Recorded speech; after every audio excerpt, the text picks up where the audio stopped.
and welcome to Sporting Jibberish. I'm Stu Booth. I'm Joe Luffman. Looking very sharp there, aren't you? Dressed up for you, mate. Just for me? Just for you. I'm now looking at myself going, look at the state of my hair, look at the state of what I'm wearing. At least I went Sporting Jibberish here. Oh, it's blue. Well, what's the occasion? Well, I've come to host your race night, haven't I? Oh, I think I should really know about that, shouldn't I? Yeah. We're having a race night at the booths, and it's your wife told me to dress up. And she stitched me up. I don't even know anything about this dress now. It's just having you parading around the front room in your attire. Obviously, yeah. And are you on our waiter for the night? Butler. Yeah. Oh, that'd be very nice. Nice way to end the year. And this Lost is the Royal. Oh, anyway, yes, let's leave that one there. The Royal something is clean, I think. That's the phrase, yeah. Anyway, this is our last show of 2021. Blonde, yeah. It's a bizarre year, and you look back, crackers. It feels like since COVID happened, all the years just kind of squashed together. Yeah, there's loads of memes, isn't there? They can find around like, is it still 2019? Yeah, it feels a bit strange. But yeah, it's our last show, so today's show we'll be talking Premiership, what's happened over the last few days, including a few last night's results. What is going to happen, we're going to do a Team of the Year, which should be very, very interesting. I'm looking forward to seeing Jack's Team of the Year. Yeah, I must admit, I've forgotten about it. I've just done it off the top of my head now. Nothing like just Team of the Year, not the season. I've been busy prepping for your race night that I don't even know if it's happening or not. Yeah, well, I hope both are equally as good. A little chat about the Ashes and how well that's gone. Quick cap on who won the fantasy football this week, because it is a strange one with the amount of games dropping out, people trying to use wild cards or free hits. So we'll see where that is. And it's obviously these next 2 days, the last one's for December, and then it'll be the Team of the Month award next time we do this. Very good. So yeah, we'll see how that's going on. But anything interesting happen in your? It's a kind of a strange time between Christmas and New Year. It's kind of like it's almost like waste days. Yeah. Sitting around doing nothing. Doing nothing. Yeah, no. So we had the mother-in-law over. Ooh. So that's been okay. So we've been out and about and showing the site. So she's been before. So obviously we did Christmas Day brunch with you guys, which was good. Wasn't too messy either, was it really? It was steady. I felt like Boxing Day. It was a really nice brunch. Went to Brasserie 2.0 for the people that are here. Very good. Very nice setup. Outside and on the lawn. Yes, on the lawn. Yeah, some interesting sights. And what else? Boxing Day you came round, played a few games. Yeah, so it's just been really nice, chilled. And I've been obviously, as we talk about later, I've managed to catch up with some of the cricket, the Ashes, although it didn't last very long. Yes, it's generally chilled out really, and then we got confirmation that our season starts again on I think we play on the 8th of Jan, so 10 days. We've had our fixtures through. We start on the 13th of Jan. Oh, right. Our games have moved to a Thursday night because of the new week. Because of the new week, yeah. So our games have moved to either Saturday or Sunday now. Yes. So no Friday. Friday afternoon's going to be carnage. I've just got this feeling. It's going to be a strange one. But we've actually got our fixtures for the rest of the season. We said never known to do this before. So I think we've got Bears first game back on the 13th, who, dead bizarrely, we've only played 3 league games this season so far, in what must be like 10 teams in the league, and one of them teams is Bears. We've played Bears the second time, which dead bizarrely is the only team that we've beaten this season. I'm just hoping that things go alright, especially with the cases here going up again a little bit, and there's some restrictions being put in with us at school, and so I just hope that it doesn't. We just need to get a grip of it a little bit. I don't want to sound ignorant towards people because I know it's a sensitive issue for some people, but unfortunately it's going to be a little bit like other diseases that are out there. We just need to try and manage to get on with things as best as we possibly can. Be mindful of people. Yeah. And unfortunately it's not going to go anywhere. We've realised that with the second wave of Omicron or whatever it's called. But yeah, we just need to try and move forward as best possible. Yeah, I agree with you, and like I say, it is a delicate subject, and we've both sort of lost people in the 18 months to do with it. But I think there's proof, isn't there, that the vaccine does work in terms of it's not quite as severe and less hospitalisations and one thing or another. But yeah, I think we just got to be mindful. So I just hope that the governing bodies here in the world of football, etc., accept that it is there, but that we need to get on with it, and then as players and members, we just have to be sensible around each other. I guess. Definitely. Right. Okay. Right. Now we've had enough of the bit deep that one. bit serious for us. Definitely way too serious for us. We'll recap some of the fixtures from last week. So we've got Boxing Day fixtures. There was a handful of games that didn't actually partake, and Liverpool being one of them, which was slightly disappointing because I was like a good Boxing Day watch. Yeah. And I know a few people back home actually got tickets for Liverpool versus Leeds. Yeah. So I can imagine they were very disappointed as well. But City, in what can only describe, definitely gave it 2 halves. 4-0 up after 20 minutes against Leicester. Finished 6-3 to Man City. So great result. And after last night's result with Liverpool, kind of looking like who's going to derail them? No, they're looking strong without sort of quietly. They've gone about the business fairly quietly, I think. Do you know what I mean? I think the fact they had De Bruyne missing for so long, and he's literally just crept back into the team in the last 2 or 3 weeks.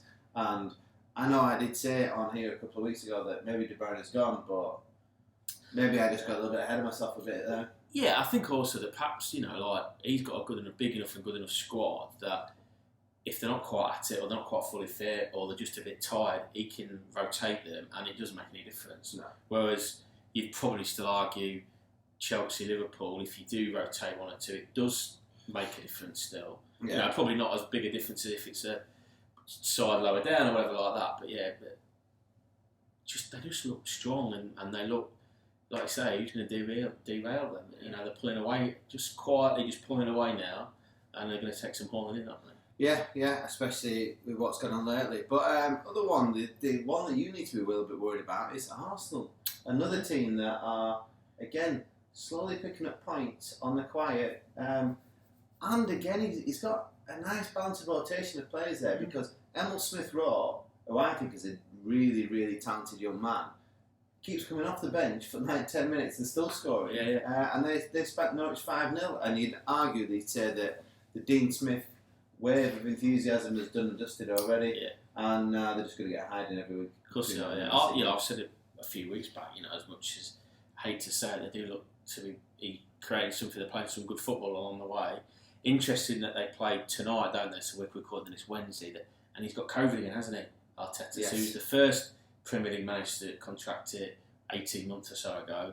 He's got it again, and I was reading that what effect that will have because they reckon that, and this is the journalists that see obviously a lot more than read it, that he's the most active and most instructional coach out there, that apparently he's always talking to and giving him instructions. So be interested to see if that makes a difference. Which is a complete opposite to Arsene Wenger, who he played under.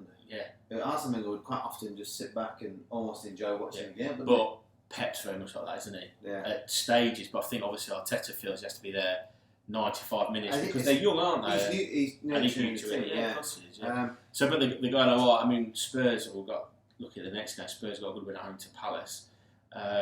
We can still go above Arsenal even with last night's draw against Southampton with the games in hand. But I always think you're better off with points in the bag, mate. Yeah, I think points on the board is much better. It's a much safer place to be.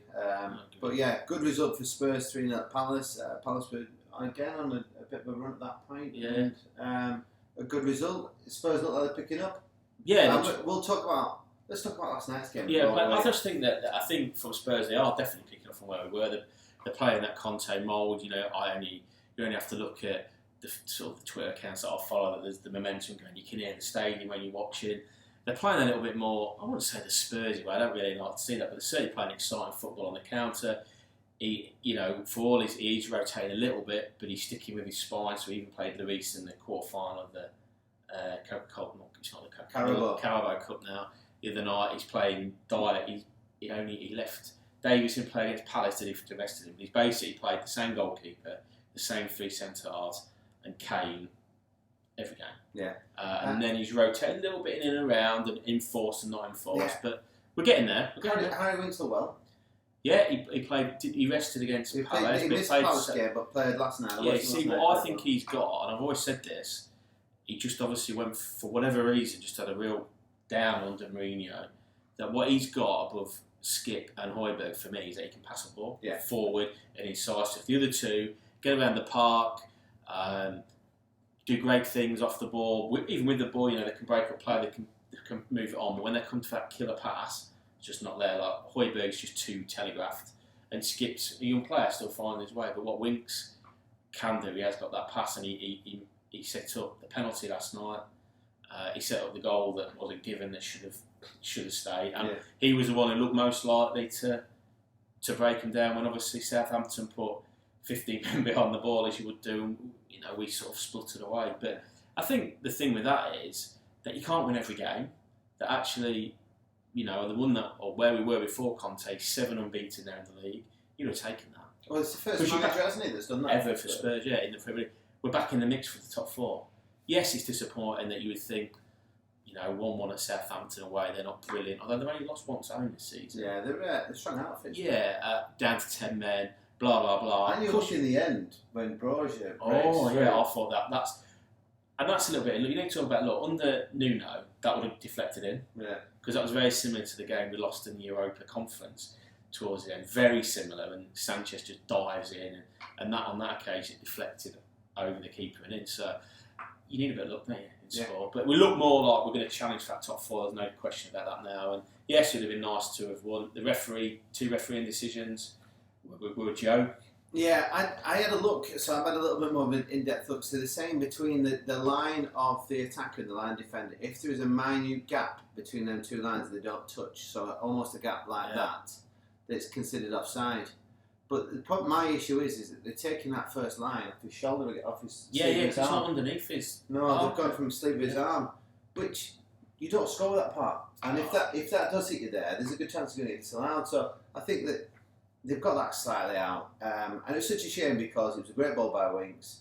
His first touch, I said it was a great touch. Harry was a little bit like, well, he has set himself a little bit wider, but I think because he's gone wide, he's created himself that nice angle to then to just bend it around Foster as he comes out. But such a shame for what would have been a great goal. Yeah, exactly. And I think it's good to see that Kane just looks a bit like his old self, doesn't he? It's good for England as well. But the other one, which was, I still can't get my head around it. Doherty's come in, Fraser Forster's caught it, and then dropped it on Doherty. And then somehow it's managed to hit Fraser Forster's leg and go back into the net, hasn't it? And the contact, there is contact. The contact between them, he creates the contact. I have no issue because you're both going for it's. I want to say if he'd hit his arms and he's down, the defender's coming in and he smacked the arms, then I'd say But I'm saying that they both jumped up like this and Forster's kind of like landed on top of him. Yeah, exactly. And then they both popped out. It's not like he's hit the arms. And it's not gone in like this. He's not gone into it. I just think that's that happened just as I walked in and you had messaged me and I was like, so I didn't see it until sort of end of the game. And both poor decisions for us, but and like I said, I agree with getting win, Jesse. But if one of those is given as it should have been, it's a different game now. Yeah. And you probably win 4-5-1. Yeah. Because you'd be able to, and another bonus would have been he'd have brought Kane off like he did against Palace. He'd have brought the other, to rest them. So. Bit unfortunate, but like I said, we're back in the mix now. But I think just on that, if the offside goal had been given, I don't think Hazelhütten would have come out and said that was offside because it's not there to call. Well, it's a bit like that. There's nobody calling for the Southampton players, and I don't know if you saw the Watford game that they got brought back. West Ham had a goal disallowed, didn't they? So they scored. Yes, got brought back got brought back for a foul just inside West Ham's half. That and Andy Gray again, Keith. Don't agree too much with them, but they were saying that and I think even David Moyes said, hang on a minute, we're bringing how many phases of players that brought back to? Was it a foul? And then, one day, yes, one day no. But Watford players don't appear. Yeah, and then it's that phases, isn't it? Because you look at Liverpool's goal against Spurs, which was then considered the second phase where handball. It's just inconsistencies, isn't it? And unfortunately, over the last week or 2 weeks, the VAR seems to have gone back to where we were last season when I think everybody agreed it was an absolute joke, inconsistency. They were looking to disallow goals rather than give goals, and it seems this last week or 10 days we're slipping that way. Yeah. Anyway, right, we'll quickly shift on because we kind of covered last night's and the weekend's Boxing Day games. West Ham obviously lost to Southampton 3-2 on that game. Great result for Southampton, terrible for West Ham, which they would have had that one up as a potential 3 pointers. And then Aston Villa versus Chelsea, and I did say this beforehand that with Gerrard not being in the dugout, I thought it might affect Villa. I thought Villa played alright. Yeah. Up until the point where Lukaku came on and he just bullied Mings. Yeah. Mings didn't know what to do with him. I thought his first goal for Mings was absolutely terrible. Are they not? Are you on about Lukaku's? Yeah. Yeah, where he heads the ball. And Mings doesn't even jump with him, doesn't engage with him, doesn't do anything. No. So it's really poor. But yeah, look, Villa, they'll go right. I'm pretty sure that, deep down when they sit in their offices, I've said that before, that Villa will go, if we can get a point from that bonus, chalk it off. Yeah, I think for Villa, if you can get top 10, then it's a great season for them. Definitely. But I think for Chelsea, I'm surprised Lukaku didn't make much more of that celebration. He kind of, all the players went and celebrated with him. I might have been a little bit like one eye to the dugout going, you've had me on the bench for the last few games. Strange, isn't it? Very strange. But if he gets back to the form he showed when he first arrived in the summer, then that's a different, different animal. He did look sharp the other night, so that'd be interesting to watch him in his next game. Brighton 2, Brentford 0. I actually watched this game because I thought it's one of them games where you wouldn't normally watch, but Brighton play football and Brentford are direct and attacking. So I did watch the game. How Brentford didn't score, I'll never know. Brighton's keeper's had an absolute amazing game. He's made one or two world-class saves. One of them, it hits a deflection and he's already going, and then somehow he's hit his knee and then kind of just gone over the corner of the angle of the crossbar and just looped over there. Is Tony still out for Brentford? Tony played. It was Kindereg. Bueno was out injured, so Bueno started and then went off after a few minutes. It's kind of like they need both of them playing. As a threat. Tony played well, but the other guy they brought on up front with him who's not scored a goal yet, just looked out of shape, just out of sorts, didn't know where his runs were going. And then I didn't watch the Newcastle United game, but by all accounts, Newcastle played relatively well. Manchester United awful. Back to Bolly in charge. I think you summed it up well. I didn't watch it, but I did see last night actually the goal. St. Maxim's goal. What a finish! Yes, that's great. What a finish! And I saw Gary Neville having a diatribe about it. Called him out, didn't he? Fernandes, Ronaldo, Rashford, Greenwood. Well, he also called out Ronaldo for not celebrating. Clapping the away fans that travelled away to Newcastle. And literally, as soon as the full time whistle went, he went straight around. And then also, I read today that they're saying that Ronaldo has contacted Gerard Piqué at Barcelona to ask about moving because he's unhappy. And like I said, he manufactured, him and his agent manufactured the move to Man United, nothing else. So. He's a big baby. He is. Right, so we'll quickly cover the games that happened last night for us here in Dubai. So we had Palace 3, Norwich 0. We mentioned before about Norwich. I'm going to ask you a question about that. So Norwich made 5 changes from the game in Boxing Day. Not enforced, 5 changes.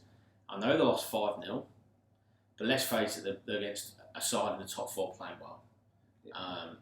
So that surely is a game at Palace where they've got to try and win. Why make 5 changes? It depends on what his starting 11 was against Arsenal. That was his first choice. If he's gone first choice there, then to make it weaker for the Palace game doesn't make any sense. If he's gone weaker against Arsenal to make the game against Palace stronger, then that would make more sense. Because it was his strongest 11. Maybe it's just a case of Dean Smith just doesn't know what his strongest 11 is. Or he doesn't know what he's doing. There's always that as well. Big fan of Dean Smith, aren't you? He's completely and utter overrated. The other one that we did mention was Southampton 1, Spurs 1, and then Watford 1, West Ham 4. Watford actually went 1-0. Dennis's goal. What a hit. I'm sure I told you to put Dennis in ages ago. Dennis the Menace. Yeah, great hit. And then West Ham just then picked up. And about time Souček gets us off the spot. I almost put him in today. With a non-headed goal. I know, I almost put him in. It's funny.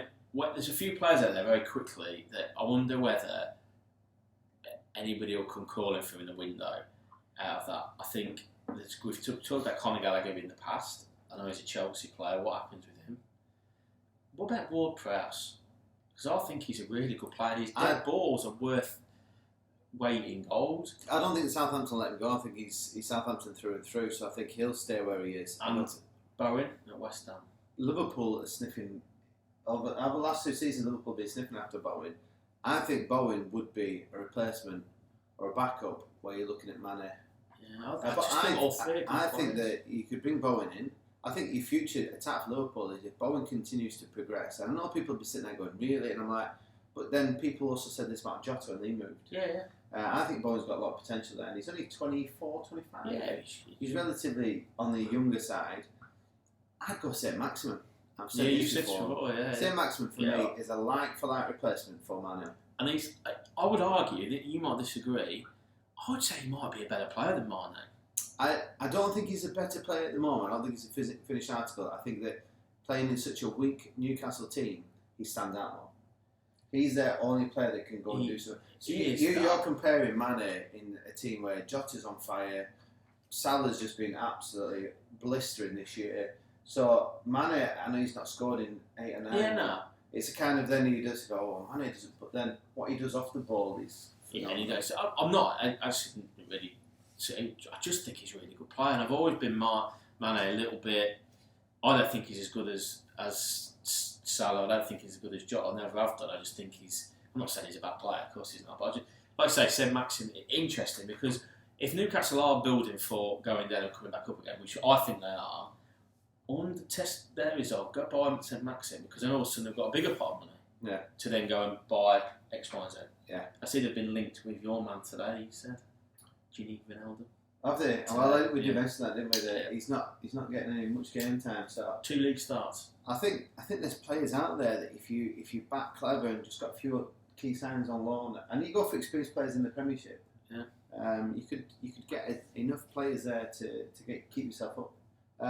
And then the games that we haven't covered that haven't played yet, Chelsea Brighton, which is tonight for us, at stupid o'clock, and then straight after that Brentford versus Man City. I think it's 45 minutes difference in start time. And then game tomorrow, Man United versus Burnley. At the moment, it's still on. Yeah, still on because the Newcastle game's gone, hasn't it? Newcastle, yeah. Everton was it? Newcastle, Everton, yeah. Yeah, because Newcastle were bare bones, and then it went off. Wilson went off. I think they were laughing. They were saying that Rafa Benitez was actually trying to get that game on because he realised that Newcastle were down to the scraps. Yeah. But yeah, I think Newcastle have thrown in the towel in that aspect. It's a bit strange, I must admit, before we move on very quickly, that these games are going by the wayside. And like you pointed out, there's only like 2 in the Championship on, 2 in League One. And I get it, but everybody else wants to go to work. Yeah. Like the schools in England are going to go back, and it might be the case that they might have some of their staff off, but they're going to have to cope. I don't know. It's a bit. I think they're treading on dangerous ground. I think there was more games in non-league than there was in actual league football, which makes no sense at all. Exactly. And it's things like they call him off, but the pubs are not still open and the nightclubs where they have to wear masks. But fans are still in the ground. Yeah, I don't know. Right. Anyway, moving on. Do you want to get your Ashes over and done with? Do I? Right. So England, in what can only be described. I've got some screenshots. I was going to say to you is, remember this time last year you had beaten India. We'd beaten, India, and there was excitement leading up for the next 12 months. You had a little bit of a gripe about the squad rotation, if I remember rightly. Yeah.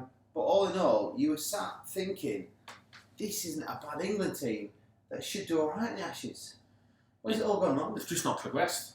They've absolutely not progressed. And there's loads of stuff that I could probably have my own episode on this. There's loads of stuff that I've read about. This could be a nighttime special. The fact that, for insomnia, the fact that I think Silverwood was a real bad appointment in the first place as coach. Has anybody improved under him? Arguably Root, but I don't think it's got anything to do with the coach. I just think that he's that good a player that they just carry on improving. Ashley Giles, as a point, made him the Supremo, so his coach and chairman selectors were ridiculous. He's way out, and I've said he looks way out of his depth. If you listen to him, he's way out of his depth. So I've never been a big fan of Silverwoods, and I think we've proved that they've not progressed.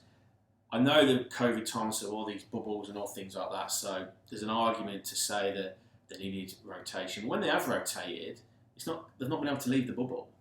So they're still there, like they were still sat in the sidelines in England and now. So don't really understand that. He says after the game the other day that he knows our best 11. We clearly don't, mate, because you've not played the same 11 in the 3 test matches. So he needs to go. But their performance in this last test was absolutely embarrassing. Abject is the word. You reckon? Honestly, pathetic. Now I appreciate that. I think there's some players in there who aren't good enough to play, and I don't. Sometimes, like the opening bit, I don't know where we go for openers. I don't know there's loads of names that are flying around, young lads, but they've been exactly the same position, learning on the job, so to speak. So I get that, but sure to goodness, we've both played sport where perhaps sometimes you've played slightly above the level and you think, oh God, I'm struggling here. But you give it your all, don't you? They don't look bothered. No. They don't look bothered. And that might be way wrong. I might be way off the mark, but I'm not the only England fan sat watching at 7 o'clock in the morning or midnight back at home or whatever. You think, show a bit of fight. Yes, the Australian bowling attack are probably as good a bowling attack there's ever been, arguably. So, yeah, you've got to take that into consideration. You've got to take the fact that 65,000, but to get pulled out for this last Test match, you lost by an innings when the side you lost to only scored 260. We need to get as many as that in 25 overs. And we've lost by an innings. We can't get that in, honestly. And I've got a few little stats for you. Oh, here we go. So that's 267 is the lowest total win by an innings in Test cricket since 1986, and the joint 8th lowest ever in Ashes history. And that goes back to 1888. Pathetic. Another one for you. Just 1,084 balls bowled. It was the shortest completed Test match in Australia for 70 years. Imagine travelling all that way, doing all that isolation. Mate, they spent 14 days in quarantine. They lost the Ashes within 12. Oh my God, that's even worse. So I know stats tell her you can make them tell whatever narrative you want, but just not good enough. And I think people have talked about, the county games this, the county games that. I know Peterson's massive on there's too many counters and things like that. I don't necessarily think you have to go to franchise. I just think there's 2 or 3 things that have to happen. That they've got to play the county championship at the right time, not at the beginning and end of the season when the weather's a bit rubbishy. So actually, digging in and batting for a long time actually isn't, in the context of the game you're playing, isn't actually worthwhile, because in those games it can be like 250 plays 180, plays 180, plays 250. So if you go and get a 40 fairly quickly, in the context of the game, even though it's a long format, is actually a good effort and worthwhile. And let's face it, you play in the moment, don't you? If I'm a batter going to play for Sussex against Somerset in April, I'm not necessarily thinking, I'm going to have about 6 hours here because I'm thinking about playing for England in Australia in 3 years' time. You're playing there to win the game for your team. So is the issue with the batting? Is it with the bowling? Is it with the fielding? Is it just an all-round collapse? I think the bowling is absolutely fine. They've missed Archer because he's searing pace. So is it now a case of, because you've still got Anderson in there, you've still got Broad in there, is it time for them to say, you know what guys, you've been awesome over the last 10, 15 years, thank you very much, but now we need to start blooding you young people in? I think that 1 or 2 things will happen. Because for me, like Silverwood, we know a best 11. Well, the best 11, those 2 are still your best 2 bowlers. Which is a concern at the age they're at. Yes, to a degree. But they're best 2 bowlers, so either they play... Because you can't ask them to play... Well, they can't... Test after test after test, because their bodies will just completely... Correct. So there is an issue there. So if they're not... I think you play them, if you're going to play them, you play them until they need a rest. And then you deal with it. And then, if they lose the shirt because somebody comes in and does better, then that's so be it. You don't rotate them before the start of the series. Or, like you say, you have a quiet word and say, look, I don't think you're part of our plans. We want you to go on your terms, so they retire when they want to. So I think one of the 2 things needs to happen. I agree with you. But the bowling's not too bad. In fact, get Archer back in there. There's another young lad, Ollie Stone, who bowls quick. Wood bowls quick. You've got Woke still. So the bowling's fine. They've got to play folks with the wicket-keeper, because what people forget, A, he's the best gloveman in the world, and that's on good authority from Prasanna. And his first-class batting average is as good as, if not better, than Butler's and Bairstow. So why is he not in at the moment? Because he's not Reed's mate. Right. That's the only reason I can think of. So it sounds like university spot now. Oh yeah, massively. And then the batting, then it is the problem. Because you've got Joe Root, who's way above everybody else. And I don't know where else you go. In my opinion, they've cut people off before they've given them a chance. So Milan was the leading run scorer in the last Ashes series 4 years ago. Went back to England, had a couple of low scores, bombed him. Now, if they'd kept him in the side, by now or before now, you'd have either become established as a player, or you'd definitely know he's not quite good enough. But instead, he came back into the side at the back end of last summer, on the back really of his white ball performances, and did well. And so he's almost like the saviour at number 3, while still trying to prove himself at Test level. Issue. Vince is another one that I kept getting nicked off outside off stump, but you're not telling me that he's not a better player than the guys who've been playing. And then, I think it's time for Butler and Bairstow maybe to go enough's enough, white ball cricket. That's it. I think what they've got to do really is identify some young blood. I'd stick with Root. I would stick with Milan at 3, and I think they've then got to go and find. They probably need to stick with Crawley, and I think they need to go and find some proper players with a decent technique and say, these are the 4 or 5 batters that are going to hold these top 4 or 5 spots, and we just have to stick with them because the ones at the minute aren't working. Interesting. Have you sat for the? It's just embarrassing, and it is embarrassing. Like they lost this Test match before lunch on day 3. Yeah, it means absolutely nothing to me. You see, you need to stop playing friendlies, them Test match friendlies, and start playing proper competitive games. Still lose them. Let's move on. We're moving on now. Right, okay, right. Let's go with that team of the year. Okay. Right, Love Squire. So I sent Jack a message a couple of days ago saying, let's do a team of the year. It's the last show. Do your team. Do you want to go World Team or do you want to go Premiership? And Luff has opted for Premiership. Yeah. So do you want me to roll mine out first? Or do you want to roll out? Let me roll. Can I roll my back 5 out? Okay, right. Have you got what formation? 4-3-3. Okay, both gone exactly the same 4-3-3. I've actually done mine on a proper football template. So you have to bear with me. It's quite. So I've got Edison in goal. Although I was quite close to going with the Villa keeper. That's what I've got. I just realised I spelled his name wrong. Martinez. But yeah. But to go with Edison. Then I'll go with the back 4 for Carl Walker at right back, Virgil at centre half. Ooh, I'm going to pull you up on that. Okay, with Diaz. Yeah. And then Cancelo at left back. Right, okay. We've got a couple of players the same there. So I've gone Cancelo right back. Yeah. Diaz and Rudiger centre backs. Okay, yeah, Diaz. Rudiger, because he's had a good this half. I think towards the end last year, he went after Christmas, he was pretty strong for Chelsea. And Robertson is left back. Yeah. I can't see any of the. I think he's the best left back in the world. I had this discussion last night where Harry's like Alphonso Davies. I went, no. He peaked a couple of years ago and then he's done nothing. I'm going to put you out Virgil because he spent most of last season injured. Yeah, but he came back after the year, didn't he? Yeah, I see. For me, he's had a great start to the season, but just not there simply because he missed most of.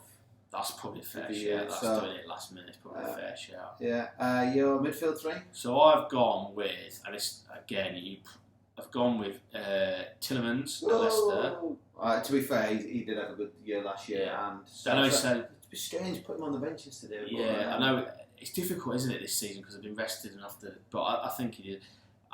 I know you said he'd gone, but I don't think you can look past De Bruyne. Yeah. And then I've gone with, and it's probably a little bit. I thought he'd been outstanding this season. Probably a little bit for England. I've gone with Declan Rice. Ooh, same. I've got Declan Rice as my holding midfielder. Yeah, that's I think he's been tremendous. And this isn't based upon his Euros. This is based upon his performance for West Ham. My 2 midfield, De Bruyne. Oh, not Penandas. And then I put Penandas in because what he did from Christmas to the end of the season for United was phenomenal. And I think it was too hard. And I hated every minute of typing his name. Every time I typed a letter of his name, and it hurt my finger as well as my soul. But yeah, I put Penandas in as my midfield 3. And then your front 3? So I've gone with Mo Salah. Yeah, I think anybody that doesn't put Mo Salah is an idiot. Yeah, I've gone, and I know he's been, goal-wise, he's not been at it as much to an early part, but I've gone with Kane because of his. He was top man last year, assists and that. And actually, for those who've been watching, he's not played that badly this year. Just goals haven't come. And I think you could put Son in there, but I'm trying to be like a bit. Take off the Tottenham tinted glasses. I've gone for Vardy. Well, I've taken off Tottenham tinted glasses and I've got no Spurs guys in my front 3. So I've gone Kane, Salah, Vardy. Okay, I've gone Salah out on the right. You haven't said Maxim in there, I reckon. On the left, Phil Foden. Oh, Foden, yeah. I just think that he just warranted that because he has been, when he's played, he has been phenomenal. Yeah, he's class, yeah. And then my number 9. Who have you gone for? Joe Linton. I'll tell you what, just on that, Joe Linton gets slagged off to high hell. As a centre forward, I think he's absolutely disgusting. But he's been playing midfield for Newcastle. He's been phenomenal. Honestly. Did you see the interview with I saw the interview where they slagged him off. But literally, when I watched him play midfield, I thought, they've actually found his position. You know, he's such a big, strong lad. Big and strong. Great on the ball, just can't score for toffee. But as a midfielder... They're only give the number 9 shirt to Wilson. Yeah, but as a midfielder, what a player... Who have you gone for that? Let me think. So if you're not going for Joe Linton... No Joe Linton. You're not going for Kane? No. No Son. No You've not Lucas gone Moura. for Mane? No. You've not gone for Fabi... what's his face? You're the man with the big white teeth. Antonio? No, I'm not got Antonio. Antonio was there. I tell you what else was almost getting in. Cresswell. Cresswell was almost... A left back. Yeah. But just can't look past Robertson. No. So it's a close shout for that. Up front? No. Not Cavani. No. One United Duncan Ferguson. Big dunk. I'm going to reveal it. Go on. The best Portuguese player in the Premiership. Oh, Jota. Diego Jota. Number 1 Portuguese player in the Premiership. I just think that... Yeah, I mean... He's this year, this last 12 months, he's been... Did they different class. buy him in the January window? Was it beginning of last season? Yeah, but it was... No, we didn't get him in January. I think we got him in the summer. Last summer, yeah. But yeah, I think...